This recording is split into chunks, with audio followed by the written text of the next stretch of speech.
ఒక selector name ఇచ్చేసాను. అప్పుడు ఏమైందో చూస్తాను. వెంటనే మారిపోయింది.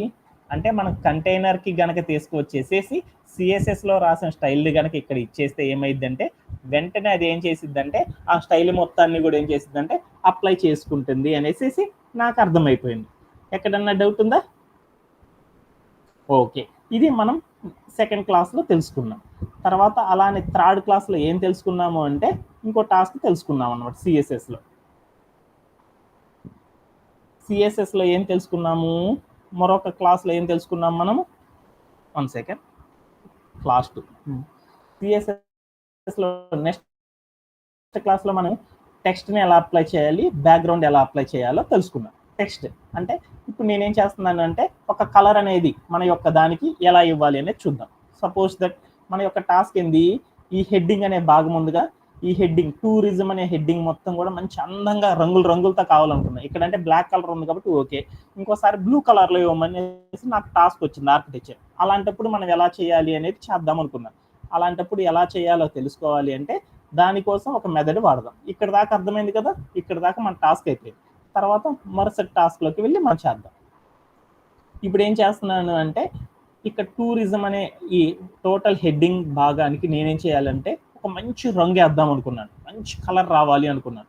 అలా రావాలి అంటే మనం బెస్ట్ ప్రోగ్రామర్ కదా, ఎందుకొని ఒక్కొక్క భాగానికి మాత్రమే డెవలప్ చేసిన తర్వాత మరొక పార్ట్కి వెళ్ళాలి అని తెలుసు కదా. అందుకోసం ఇక్కడ కనపడుతున్న మీకు ఆ కంటెంట్ మొత్తంలో కల్లా ఫస్ట్ భాగం ఏంటిది, మెయిన్ హెడ్డింగ్, తర్వాత ఉన్నది పారాగ్రాఫ్, తర్వాత ఉన్నది బటన్. అందుకని ఫస్ట్ మనం ఒక భాగాన్ని డెవలప్ చేసిన తర్వాత మరొక భాగంలోకి వెళ్ళాలి కాబట్టి ఇక్కడ ఉన్న భాగంలో మొదటి భాగం ఏంది, టూరిజం. అంటే టూరిజం అనే భాగాన్ని బాగా రంగులుగా మారేటట్లు ఎట్లా చేస్తామనేది నెక్స్ట్ క్లాస్లో తెలుసుకున్నాను. ఇక్కడే కంటిన్యూ చేసి చేయొచ్చు, లేదంటే సపరేట్గా అయినా చేయొచ్చు అనమాట. ఇక్కడికి వెళ్ళాను. సిఎస్ఎస్లో ఏ రూల్ సెట్స్ రాసుకోవచ్చు అన్నాను కదా, సిఎస్ మన ఫార్మాట్ ఉంది, రూల్ సెట్ రాయాలి. సిఎస్ఎస్ లో మనం ఏదైనా ఒక స్టైల్ ఇవ్వాలి అంటే దానికి ఒక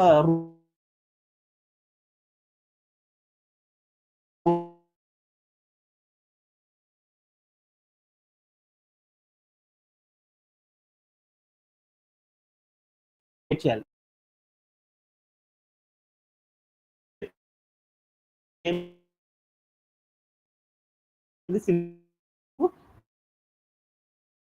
okay, value flower base places ని చేసిపోతున్నాను.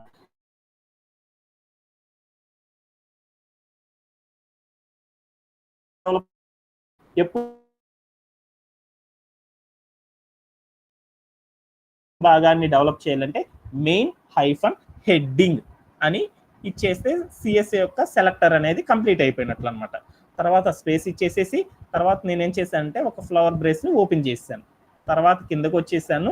తర్వాత ఏమి ఇవ్వాలి, ఒక ప్రాపర్టీ ఇవ్వాలి. నేనేం చేద్దాం అనుకున్నాను, ఈ టూరిజం అనే దానికి మంచి బ్యూటిఫుల్ కలర్ వేద్దాం అనుకున్నాను. అంటే సిఎస్ఎస్లోకి వస్తే చాలా ప్రాపర్టీస్ ఉన్నాయి. వాటిలో కలర్ రావాలి అంటే ఏ ప్రాపర్టీ ఉందంటే దాని యొక్క ప్రాపర్టీ కూడా ఏమంటారంటే కలర్ అనే పిలుస్తారు. COLOR కలర్ అనే ప్రాపర్టీయే వాడతాం. ఏ కలర్ వేద్దాం అనుకున్నాం అనే దాన్ని వాల్యూ అని పిలుస్తారనమాట. ఏ కలర్ వేయాలో చెప్పడాన్ని ఏమంటారంటే వాల్యూ అని పిలుస్తారు. వాల్యూ ఏంటిది, ఏ కలర్ వేద్దాం అనుకున్నాను, బ్లూ కలర్ వేద్దాం అనుకున్నాను. BLUE బ్లూ అని రాసేసేసి సెమీ కాలన్ ఇచ్చేసాను, కర్లీ బ్రేస్ పెట్టేసాను. ఇప్పటికి వెళ్ళేసి నేనేం చేశాను అంటే ప్లే చేశాను. ప్లే చేస్తే కలర్ అనేది అప్లై కాలేదు. ఎందుకు అవ్వలేదు, సిఎస్ఎస్లో ఒక స్టైల్ కోసం అనేది రాశాను రూల్ సెట్.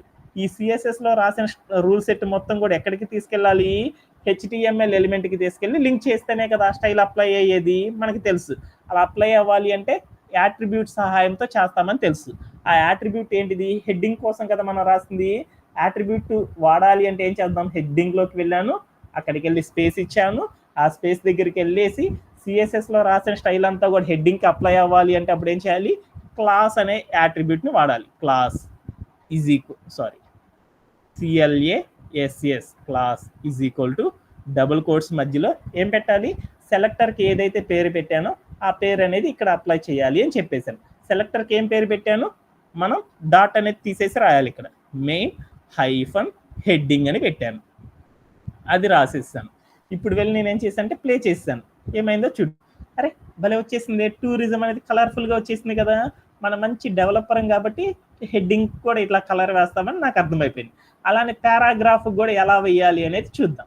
పారాగ్రాఫ్ కూడా వేయాలి అంటే కలర్ వేయాలి అంటే పారాగ్రాఫ్ కోసం అనేది ఒక రూల్ సెట్ అనేది రాసుకోవాలి. ఆ రూల్ సెట్ అనేది రాయాలి అంటే ఇక్కడికి వెళ్ళాను, రూల్ సెట్ రాయాలి అంటే ఇక్కడికి వెళ్ళేసి మళ్ళీ ఎంటర్ కొట్టాను, కిందకు వచ్చేసేసింది. ఇప్పుడు రూల్ సెట్ రాయాలి అంటే సిఎస్ఎస్లో ఒక రూల్ సెట్ రాయాలి అంటే ఎప్పుడు కూడా స్టార్టింగ్ ఏం చేయాలి, డాట్ పెట్టాలి.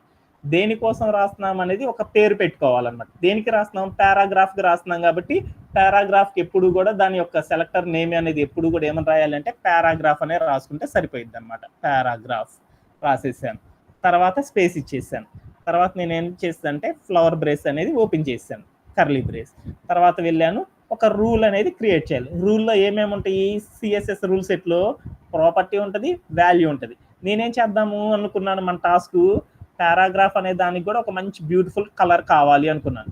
కలర్ కావాలంటే సిఎస్ఎస్లో ప్రాపర్టీస్లో రంగు వేయడం కోసం వాడే ప్రాపర్టీ ఏంది, COLOR అనే కలర్ అనే ఒక ప్రాపర్టీని వాడితే ఆటోమేటిక్గా వచ్చేస్తుంది.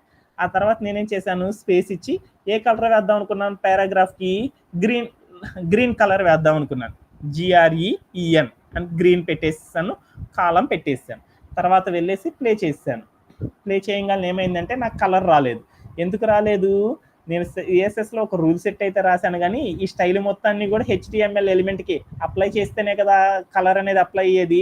అందుకోసం నేనేం చేశానంటే ఇక్కడ సిఎస్ఎస్లో రాశాను, HTMLలో తీసుకొచ్చేసి ఆ పారాగ్రాఫ్ కాడ యాడ్ చేద్దాం. ఎందుకంటే హెడ్డింగ్ అనేది డెవలప్ చేసేసాను. ఇప్పుడు పారాగ్రాఫ్ డెవలప్ చేయాలి కదా, అందుకోసం పారాగ్రాఫ్లోకి వెళ్ళి స్టార్టింగ్ ట్యాగ్ పక్కన స్పేస్ ఇచ్చేసేసి తర్వాత ఏం చేయాలంటే CLASS క్లాస్ అని పెట్టేసి = పెట్టి డబుల్ కోట్స్ మధ్యలో ఏం రాయాలి, మనం సిఎస్ఎస్లో రాసిన సెలెక్టర్ నేమ్ ఏదైతే ఉందో అది ఇచ్చేయాలన్నమాట.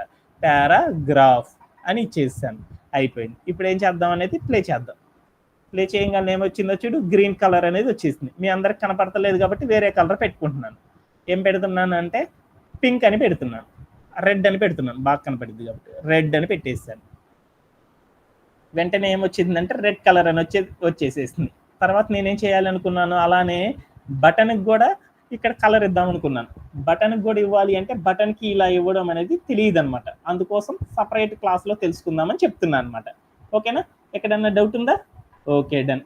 తర్వాత నేనేం చేశాను, ఇక్కడికి వెళ్ళేసేసి నేనేం చేశాను, తర్వాత ఇంకో టాస్క్ చెప్పాను. ఏం టాస్క్ అనేది చూద్దాం ఒకసారి.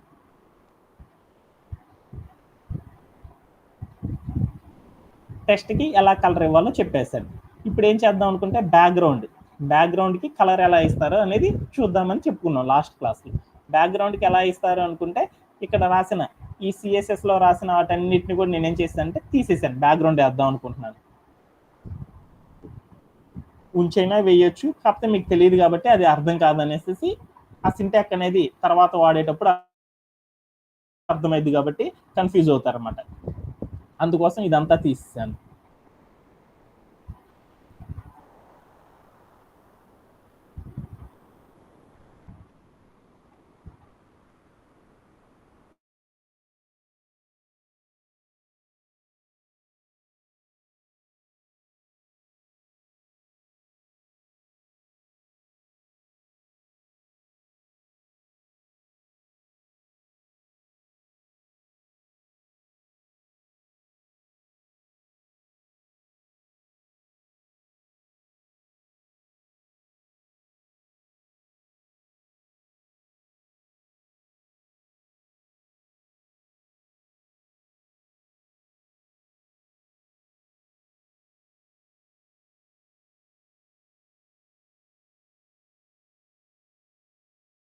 ఒక రూల్ సెట్ అంటారని మనకు తెలుసు.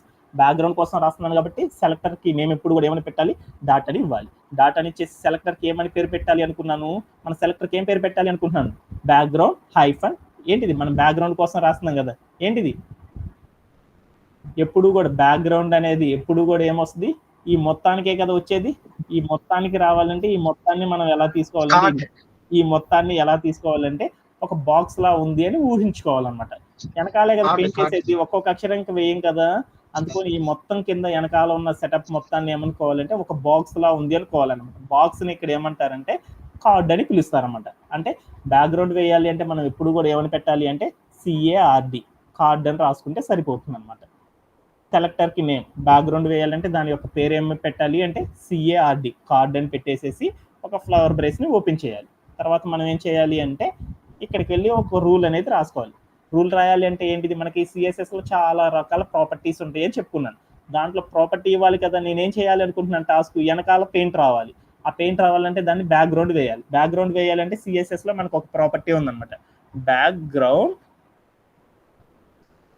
హైఫన్ కలర్ అనే ఒక ప్రాపర్టీ ఉందన్నమాట. COLOR కలర్ అనే ప్రాపర్టీ ఇచ్చేసేసి కాలన్ పెట్టేసాను అనమాట. తర్వాత స్పేస్ ఇచ్చాను. ఏ బ్యాక్గ్రౌండ్ వేద్దాం అనుకున్నాను, లైట్ బ్లూ అనేది వేద్దాం అనుకున్నాను. లైట్ బ్లూ రాసేసేసి కాలం పెట్టేసాను. తర్వాత ఎంటర్ కొట్టేసేసాను. ఒక కర్లీ బ్రేస్ని క్లోజ్ చేశాను. అయిపోయింది. ఇప్పుడు వెళ్ళి ప్లే చేశాను. CSSలో ఈ బ్యాక్గ్రౌండ్ కోసం ఒక రూల్ అనేది క్రియేట్ చేశాను. ఒక సింటాక్ అనేది రాశాను. ఈ స్టైల్ ఏం చేయాలి, HTML ఎలిమెంట్తో లింక్ చేయాలి. అలా లింక్ చేయాలంటే ఒక్కొక్క ఎలిమెంట్కి చేస్తే ఏమైంది అనేది చూద్దాం. ఒక ఫస్ట్ హెడ్డింగ్కి బ్యాక్గ్రౌండ్ ఎలా ఇస్తారని చూద్దాం. బ్యాక్గ్రౌండ్ ఇవ్వాలి అంటే అప్పుడు ఏం చేయాలి, CSSలో రాసే స్టైల్ మొత్తం కూడా HTML ఎలిమెంట్కి అప్లై అవ్వాలి అంటే క్లాస్ అనే అట్రిబ్యూట్ సహాయంతో రాస్తాం. క్లాస్ ఈక్వల్ టు ఏం చేశానంటే డబుల్ కోట్స్ మధ్యలో ఏదైతే రాశానో CSSలో సెలెక్టర్ పేరు అది రాసుకొచ్చుకున్నాను. CARD అని కార్డ్ అని పెట్టేశాను. చూడు, నాకు టూరిజం అనే ఒక్కదానికే వచ్చేసేసింది. తర్వాత అలానే పారాగ్రాఫ్ కూడా చేద్దాం అనుకున్నాను. పారాగ్రాఫ్ కూడా రావాలి అంటే అప్పుడు ఏం చేయాలి, ఇక్కడికి వెళ్ళి స్పేస్ ఇచ్చేసి క్లాస్ అని బ్యాక్గ్రౌండ్ రావాలి కాబట్టి క్లాస్ ఈక్వల్ టు అని పెట్టి డబుల్ కోట్స్ పెట్టేసేసి సెలెక్టర్ యొక్క నేమ్ ఏదైతే ఉందో అది ఇచ్చేసాను. దీనికి కూడా వచ్చేసేసింది. తర్వాత నేనేం చేశాను, బటన్ కూడా ఇద్దాం అనుకున్నాను. అలానే CLASS class is equal to ఏమనుందంటే డబుల్ కోట్స్ రాసేసి బ్యాక్గ్రౌండ్ వేయాలి కాబట్టి CARD కార్డ్ అని తీసేసుకున్నాను. కానీ మన బ్యాక్గ్రౌండ్ అనేది ఎప్పుడు ఇట్లా వేస్తామా, అతుకులుగా ఉంది కదా, ఇట్లా వేస్తే అందుకొని మనం ఎప్పుడు ఇలా వేయం కాబట్టి అన్ని ఎలిమెంట్లకు కలిపి ఇవ్వాలి కాబట్టి అన్ని ఎలిమెంట్లకే కదా బ్యాక్గ్రౌండ్ వేసేది. అందుకోసం ఏం చేస్తామంటే ఇట్లా ఒక్కొక్క దానికి ఇవ్వకూడదని నాకు అర్థమైపోయింది. అందుకోసం అన్నిటికి కలిపి ఇవ్వాలి అంటే ఏం చేయాలి, ఆ బాక్స్ మొత్తాన్ని ఏమంటారు, కంటైనర్ని బాక్స్గా తీసుకుంటారని చెప్పాను అనమాట. కంటైనర్ అనే దాన్ని మొత్తాన్ని కూడా ఒక బాక్స్లా అంటారు. ఆ కంటైనర్కి వేసేస్తే ఏమైద్ది అనేది చూద్దాం. ఇటుకి వేస్తే ఇవన్నీ కూడా అతుకులకు కనపడ్డాయి. కానీ నాకేంది, టూరిజం కింద ఉండాలి, పెయింట్ కింద ఉండాలి, మధ్యలో వైట్ స్పేస్ అనేది రాకూడదు కదా. అందుకోసం నేనేం చేస్తానంటే ఇక్కడ ఉన్న కంటైనర్ దగ్గరికి వెళ్ళేస్తే ఏమైందో చూద్దాం అనుకున్నాను. CSSలో రాసిన స్టైల్ అంతా అప్లై అవ్వాలంటే CLASS క్లాస్ అని రాసేసి ఈజ్ ఈక్వల్ టు పెట్టి డబుల్ కోట్స్ పెట్టేసేసి CSSలో రాసిన ఏదైతే సెలెక్టర్ నేమ్ ఉందో ఆ పేరు ఇస్తే సరిపోయింది. CARD కార్డ్ అని ఇచ్చేసాను. ఇక్కడికి వెళ్ళి ప్లే చేశాను. అరే వచ్చేసింది. ఎప్పుడు కూడా మనం పెయింట్ వేయాలంటే ఎక్కడ ఇవ్వాలి అంటే కంటైనర్కి ఇవ్వాలి అని గుర్తుపెట్టుకుంటే సరిపోతుంది. ఎక్కడన్నా డౌట్ ఉందా? ఇది ఇంతవరకు మనం లాస్ట్ వీక్లో మనం చేసిన ఎంటైర్ ద టాస్క్స్ ఏదన్నా ఉన్నాయి అంటే అవి ఇవే. ఎక్కడన్నా డౌట్ ఉందా?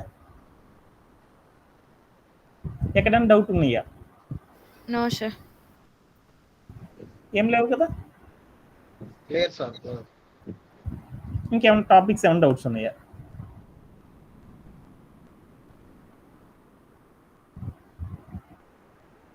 ఇంకేమైనా టాపిక్స్ డౌట్స్ ఉన్నాయా? Clear sir. ఏమైనా టాపిక్స్ డౌట్స్ ఉంటే చేసేస్తాను, అడుగుతాను, చెప్తాను అన్నమాట. ఒకేసారి చెప్పేస్తాను. ఏమ్మా సతీష్ చెప్తున్నాను. No doubts. ఓకే. సాయి ఏమైనా డౌట్స్ ఉన్నాయా?